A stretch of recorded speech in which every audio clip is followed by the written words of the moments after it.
From Instagram to Flickr, sharing photos has never been easier in the digital age. But in the old quarter of Jerusalem, one man is bucking the trend, sharing photos of the city shot on black and white film. As Paul Johnson tells us, the snapshots discovered by accident in an attic tell the story of one of the world's oldest cities. At his photo shop in the Christian quarter of Jerusalem, Kevork Kavajian has a story to tell you about his city and his family. A story told in pictures. My collection goes way back to 1860 up to date. The photos were mostly shot by his father, Elia, who started taking pictures in the 1930s.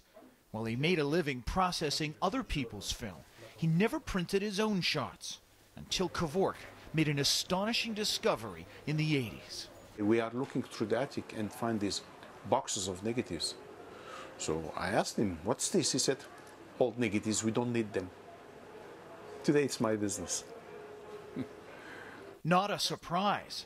Shot on an antique box camera, Elia's pictures have a certain luminosity about them, documenting the city during its modern period of transition. Aerial shots before the state of Israel even existed. Arab fighters with their rifles, and the daily patterns of life in this ancient city.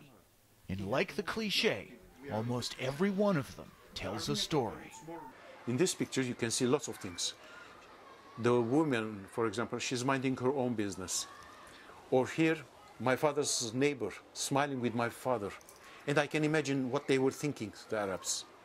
So where is Elia, you might wonder?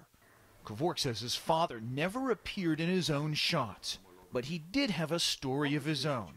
Elia was an orphan who came to Jerusalem as a refugee after the Armenian genocide in Turkey in 1915. There were around 160 people, all perished, except him and one sister he found after 18 years in Syria. Of the hundreds of photos his father went on to take in Jerusalem, Kevork says it's hard to pick a favorite, but for some reason, he says he's always drawn to this one, the woman under the arch. It's just a lady with a child walking in the arch. It gives you another feeling. There is always light at the end of the tunnel. Paul Johnson, Global News, Jerusalem.